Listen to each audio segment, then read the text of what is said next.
అంటే మంత్రాలకి అంత శక్తి ఉంటుందా నిజంగానే?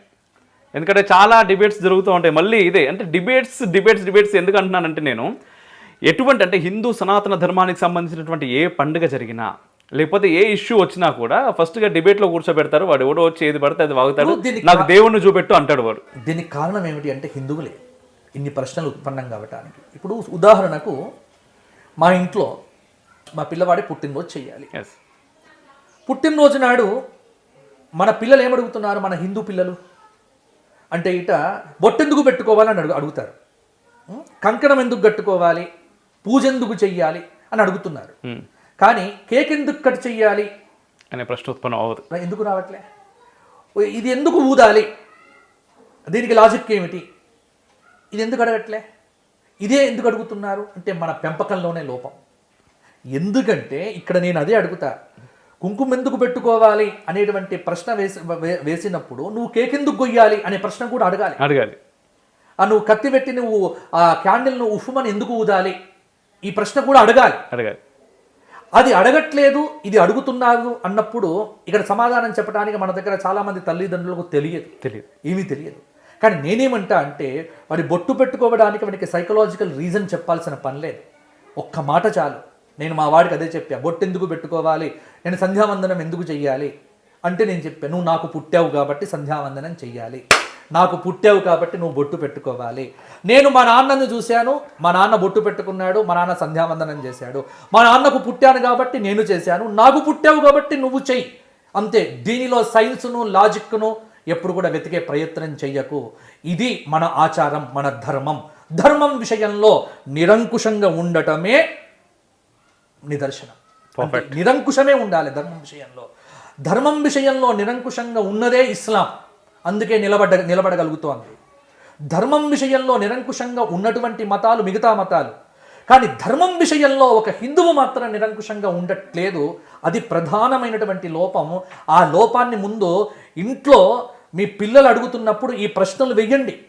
ఎందుకు బొట్టు పెట్టుకోవాలి, నేను ఎందుకు గాజులు వేసుకోవాలి అని ఆడపిల్ల అడిగితే, నాకు పుట్టావు కాబట్టి నేను వేసుకున్నా కాబట్టి నువ్వు వేసుకో, అంతే. దీనికి ఈ ప్రశ్నకి ఇంకా ఇంతకంటే గాజులకి ఇక్కడ సైన్స్ ఇక్కడ అవసరం లేదు. ఎందుకంటే ప్రతి దాని వెనక సైన్స్ను వెతికితే సైన్స్ బతికెంత, సైన్స్ పుట్టుక ఎంత, ఇది పుట్టుక లేనప్పటి నుంచి సనాతన ధర్మం ఉంది. కాబట్టి మంత్రాలకు శక్తి అంతెందుకండి, మంత్రాలకు శక్తి. ఇవాళ మా పిల్లవాడితో అదే చెప్తా, దేవాలయ ప్రతిష్ఠ చేసేటప్పుడు మేము రాగిరేకు పెడతాం, కిందర ఒక మత్స్య యంత్రం పెడతాం, దేవాలయ యంత్రం పెడతాం. ఆ యంత్రము రాగిరేకు, దాని మీద శబ్ద తరంగాలతో చాలా మంత్రాలను అనుష్ఠానం చేసి దానికి ధార పోస్తాం. అప్పుడు ఆ రాగిరేకు ఆ శక్తిని అందుకుంటోంది. ఆ రాగిరేకు యొక్క టెక్నాలజీ మీరు సిమ్ కార్డు రూపంలో వాడుకుంటున్నారా? ఒక సిమ్ కార్డు రాగిరేకే కదా. ఆ రాగిరేకే లేకపోతే సిమ్ కార్డు పనిచేయట్లేదు కదా. కాబట్టి ఒక రాగిరేకు మీకు ఎక్కడో ఉన్నటువంటి శబ్ద తరంగాలను మాటల రూపంలో ఇస్తున్నట్టుగా మీకు కనిపిస్తున్నప్పుడు, మేము మంత్రంతో చేసినటువంటి ఒక రాగిరేకు దేవాలయ విగ్రహం కింద పెడుతున్నప్పుడు విగ్రహం ఎందుకు మాట్లాడకుండా ఉంటుంది? ఖచ్చితంగా మాట్లాడి తీరుతుంది. మాట్లాడే శక్తి నీకు కావాలి, దానిలో దర్శించే శక్తి నీకు కావాలి, దాని యందు పరిపూర్ణమైన విశ్వాసం కావాలి. ఆ విశ్వాసం లేక ఆఫ్ నాలెడ్జ్తో మన సనాతన ధర్మాన్ని తిట్టేవారు చాలామంది తయారయ్యారు. దానికి తోడు సామాజిక మాధ్యమాల్లో గోల. చాలామంది యాంకర్లను కూడా నేను చూస్తూ ఉంటా, వీరికి హిందూ ధర్మం మీద ప్రశ్నలు వేస్తున్నప్పుడు కూడా వేలాకోలంగా అడుగుతూ ఉంటారు. ఇగో అంటే ముందు అడిగేవాడిలోనే చాలా చులకన భావం ఉంది.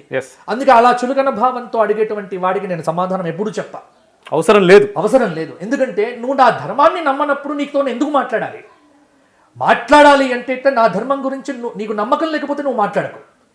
అందుకే నా వీడియోలు ఎప్పుడైనా నేను పెడుతున్నప్పుడు చంద్రగ్రహణం మీద నేను వీడియో పెట్టాను, సూర్యగ్రహణం మీద, ఇది నమ్మకం లేనివాడు ఇది చూడకండి, దీని గురించి మాట్లాడకండి, నమ్మకం ఉన్నవాడు చూడండి. ప్రతి వాడు మాట్లాడటమే. గోగినేని బాబుకి ఏం అవసరం అండి మన ధర్మం గురించి?